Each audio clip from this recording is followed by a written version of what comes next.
Hey, it's Steve and Matt, and we're here with another episode of the Risk Control Show. We got breaking news today Hmm. from the other side of the country, New York. Yes. Ye- Yep. More Yep. craziness. Yep. Yep. Yeah. Exactly. From the state that brings you vending machines that provide drug apparatus to local addicts, or I'm not sure if they implemented that, Steve, or it's just a plan, but they're doing it. Here's a new thing. Um, because they are taking in a wealth of migrant population from the border crisis that we've been undergoing for quite a while now.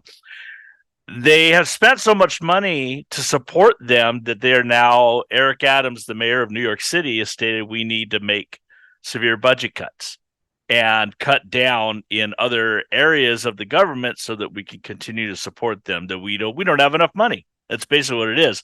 And it's a 5% cut of every department in New York City. And the one that particularly stood out to Steve and I was the decision to cut a training course for school resource agents, safety agents at schools. And the mayor is actually asking, Steve is I wish asking, he'd ask me. right, yeah, no kidding. He's asking parents to step in and cover the difference or be part of that, volunteer as school resource officers Yes. in Well, place. not school resource officers. Let's clear that up. School safety officers.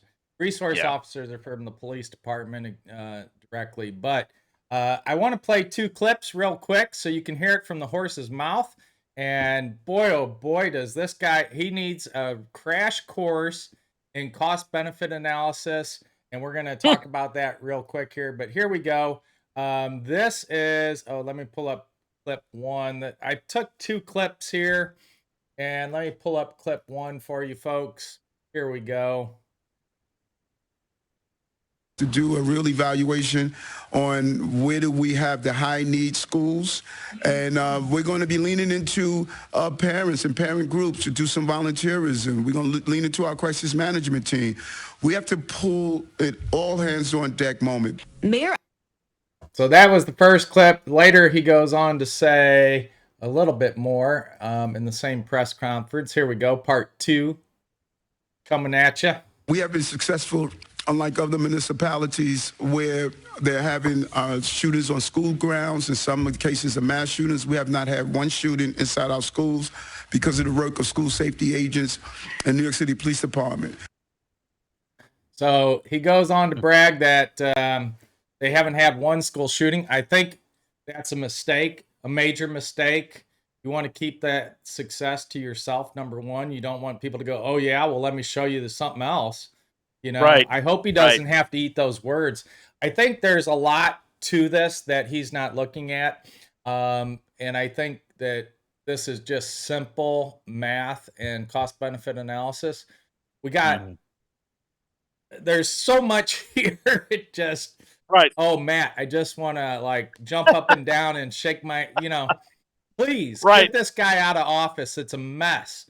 Um, Yeah. but the first thing is that you have uh, the whole concept. We went through this over a year ago where the whole administration was going, parents don't have rights. These aren't the children of the parents, they're the schools. This is everyone's kid, not your kid, type of thing. And now Right. we want to turn back to the parents. This is lunacy to the nth degree, you know?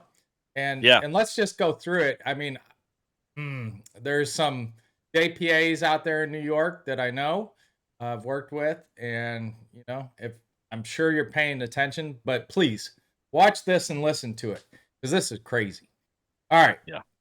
number one, especially here in California, anyone performing security officer duties are doing any type of security duties in a school in California has to have 24-hour training if you do Yeah. more than 20 hours on average per week. So that's the first step, is the training.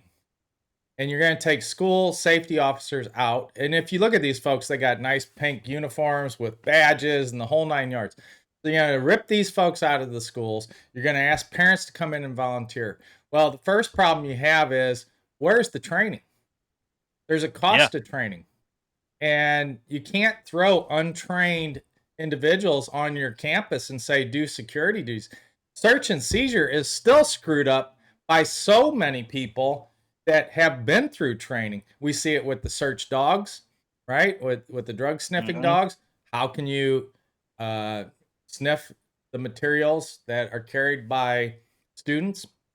There's real procedures to that. There's rights of students, unlawful search and seizure. So you expect some parent that's going to volunteer, and you're going to go, okay, well, we don't do more than 20 hours a week, so we'll get them at 15 hours or 10 hours a week, or they can come in this day or that day. They don't have enough time to put into the security officer role because they're volunteering. You think they're going to go home and do all kinds of serious training? No. Yeah. No. Right. So you got search and seizure issues. You have arrest and control technique issues, breaking up fights, right? And then you're going to say, oh yeah, defend against this gun or this attacker that's coming in. This is just lunacy. Again, it's like training. So that's the first part. The second part is fingerprinting, background checks, right? These people are going to be in close contact with schools. You got tuberculosis testing that should be done. So there's a bunch of procedures that have to be done. And then that's you have to add them to your insurance policy, right? So they have to be registered volunteers. Otherwise, they're not covered. And if they're not covered, then they're taking on a lawsuit and you're taking on a lawsuit. And so you just have, this is a position that requires some level of expertise so as not to violate people's rights, but also so that people don't get hurt. Yes. You know? Yes. Yeah, exactly. I think that's the important part that we need to consider is this is about the safety of the kids. And when you think about it, Steve, whose responsibility is this? Now, we teach in our training that everybody has a role and responsibility. So parents want to be part of that. The schools need to be a part of that. The city, the government bureaucracy needs to be part of that. But the real point is that these are, especially with public schools, these are services that generally are provided by the government. So it's a failure. It's a failure of the government to plan and put this in a situation where they're so severely exposed. This may be one of your further points, Steve, but another one to think about is the liability. We talk about adding registered volunteers for insurance. Well, what's insurance going to say when you go to them and you say, hey, you know what? We're not going to use fully trained school safety officers anymore. We're going to use parent volunteers. You know, how much is that premium going to go up, Steve? I mean, how many insurance that we've seen insurance companies leaving California because of the high costs here. I can't imagine there are going to be too many insurance companies in New York that are interested in sticking around if this is going to go on. Yeah, and again, I mean, you brought up the point of the failure to adequately prepare for budget and stuff like that. Well, you know, how do you prepare for that when you go, hey, we're going to flaunt the laws and we're going to allow so many people to come in here and spend millions and millions of dollars? I mean, with no help from the feds or whatever. And again, like there's so many individuals that have to be housed and it's impacting our own kids. I mean, they were talking about that as well as like the places that the kids play soccer, the fields, the parks, hotels, all these things. I mean, we've heard stories of displacement of our veterans. We've heard stories of, you know, our homeless populations being displaced. We're seeing what's going on in California right now. They can fix it because the Chinese leader is here, but they can't fix it during normal operations. And that's a real interesting thing in and of itself, because the ACLU here in California. So you can't move a homeless person, blah, blah, blah. So cities have been not moving people off the street. And now all of a sudden you have a leader from a foreign country coming in here, and you're going to kowtow to them and say, oh, well, we're not going to follow the ACLU lawsuit. Yeah, right. We're going to violate all this stuff, but it's okay to do it then. It doesn't make sense. So the idea is, how do you budget for something like that when it's just thrown upon you and never should have been even part of a budget? You always have a little money in the kitty for emergencies, but this is over the top. But the idea that you would say, we hate parents, we don't like parents, but now we want parents to come in and save our skins. And then you turn around and go, where's the training? So that's the cost benefit analysis. Is it cheaper to keep the security officer than put a bunch of volunteers who aren't going to stick around? I mean, can you imagine the first time that someone has to break up a fight? They're going to stop volunteering, right? These kids are not small anymore. They're all training, not all, but there's a lot that are training MMA. They're big kids. So they're training jiu-jitsu, they're training wrestling, they're training this, they're training that. It's a different landscape. And so to sit here and say, hey, you know, I personally took a roundhouse kick from a 17-year-old and he got me in the liver. He dropped me. You know, we were sparring, but hey, these kids, they can hit hard. So so you think volunteers are going to stick around for that, right? How are you going to, I mean, what do we do? There's so much training that has to go on. You got to do security officer training, arrest and control. You have to do verbal judo, you know, conflict resolution. You need to do drug recognition. I mean, there's just so much. Search and seizure. So take all those courses and train 10 times the amount of volunteers to fill the same positions. Your cost for training alone is going to be ridiculous. Yep. Yeah, you know? Exactly. Then what? Then you have all the liability issues that come along with it. Lawsuit after lawsuit after lawsuit after lawsuit. And it will happen because things are going to go wrong. And, and again, what happens when the volunteer goes, I don't feel like coming in today, and you have no coverage? Because we see that all the time too. Or when they show up, they do show up, and it's their kid that gets in a fight, or it's their kid that gets targeted by you know, a bigger kid, the bully.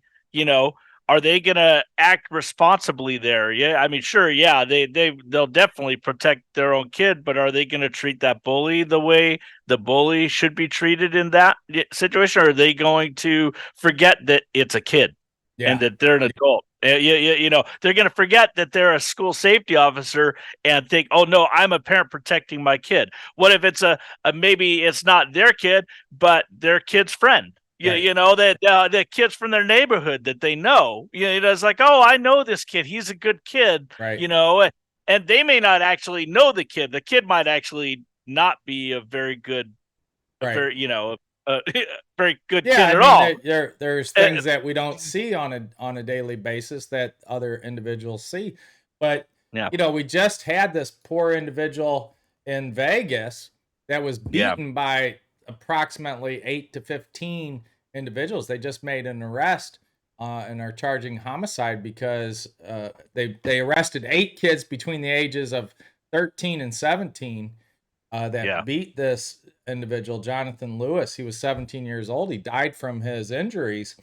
It's horrible, right out front of the school, right? And it's like, you know, who responded to that? Yeah, exactly. And I don't know what the situation is with that particular school. Maybe they don't have any security on that campus? I don't know. But point is that, this was a horrific thing, and it shows exactly what you're talking about, Steve.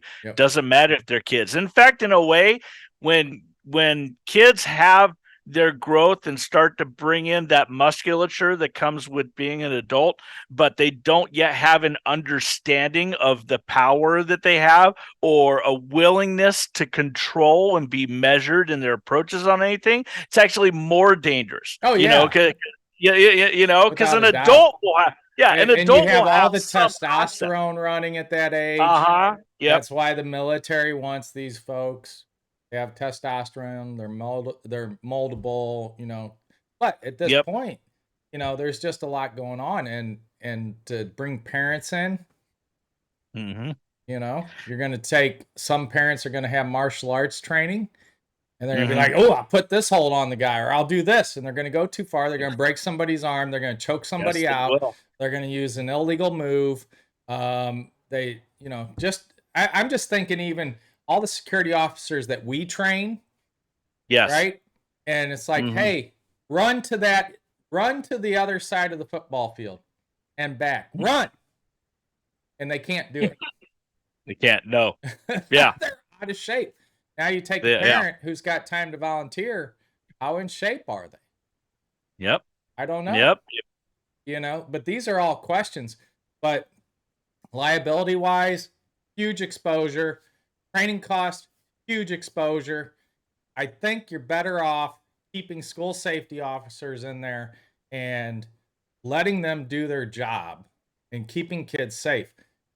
If you have them there and they're all uniformed up, you've already identified that there's a need for this. This is not like a secondary program that you put in place to add a little assistance to the school. No, Yeah. you're taking out a provided position with an identified risk and hazard, and now you're putting people in there. And you got all the OSHA exposure too. Someone gets injured. Not only that, what about all the PPE that you have to have? Right? So Yeah. I mean, we require certain levels of shoes because they're running through gymnasiums, cafeterias, so they have to have slip resistant footwear. We like the ankle support because they're running. We actually like the composite toe or steel toe or something in there to avoid foot stomps, and when they're moving things around in kitchens or doing security roles in football stadiums and all this kind of stuff. There's a lot of stuff that security has to do to move things around, so they have the ability to drop things on their toes. So there's just a lot, and to outfit it, you're not going to save money. You're going to actually be at the same or a little bit more because you got so many more people to deal with. And and I just don't I don't see it. Just don't see it. I think this is a bad move. I think that it's short-sighted, and I'm kind of tired of the back and forth. We hate you, we don't like you. Oh, but now we need you. It just feels like it's a bad dating relationship, right? Or marriage or something. It's like, oh, you're so terrible, you're so terrible. Oh, but I need you. It's this dependency issue, and it's a problem. And if it goes on, we'll come back. We'll look and see if our predictions are true. If they and I hope we're wrong, Steve. I hope it all works out. There's no shootings in New York City. God, I hope there are no so. severe issues. But I mean, history is not on the side of this decision. No, it's not. It's not. I mean, I just think about one of our clients. We had just been out and we just did the gun recognition, gun takeaways, all that kind of stuff. And the very next day, they had that kid come to school after a fight. He left school, he went home, he got a gun, came back. Security guard picked him up outside the school, getting ready to come in, just by happenstance, using the techniques that we taught about gun recognition, and found a revolver in his pocket. And if not, who knows what would have happened there. Yeah. Right. So all those courses have to be taught. Otherwise, you're just putting fish in a barrel, unfortunately. I don't like Yeah. this decision, and I think it's terrible. And we need to get back to some normalcy of parents have a place, and we have a requirement to properly protect, and we have to do our jobs. We can't just keep we see it in everything. It's like, oh, do self checkout, do this yourself, do that yourself, do that. It's internet Right. 2.0 into everything. And I just read an article about the retailers and self checkout. Costco, Walmart, all these grocery stores, they all are going, we have so much shrinkage and loss, and customers hate it because there's so many problems. It's because you need training to do these things. You Yep. have to know how to identify things. You have to learn how to keep things safe too. So you have to have the training to do that. But liability wise, insurers, get on it. I mean, you have so Yep. much leverage and pressure. You kibosh all kinds of stuff. This is one Yep. that you should say, just now. Yeah.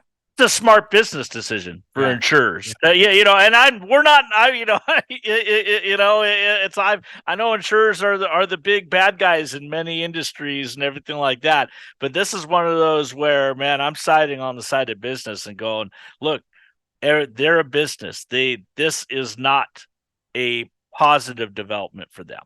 No, it's not. Well, I hope we're wrong. Check us out. We got all the different things going on. Don't forget to check out all of our online training at Dollar Training Club. We're on Udemy too, if you like that place. And always follow us. Please subscribe. We're trying to get this channel going so that we can keep bringing you great content. Other than that, we'll see you on the next episode. We got a lot of great things to talk about. We're going to talk about some of these things there's racism thing here. It's the vehicle endless. kill switch law. That's a big issue that we got to look at. There's some there's just a bunch going on that we need to address. So we're going to be doing that, and we'll see you on the next episode of the Risk Control Show. Peace out.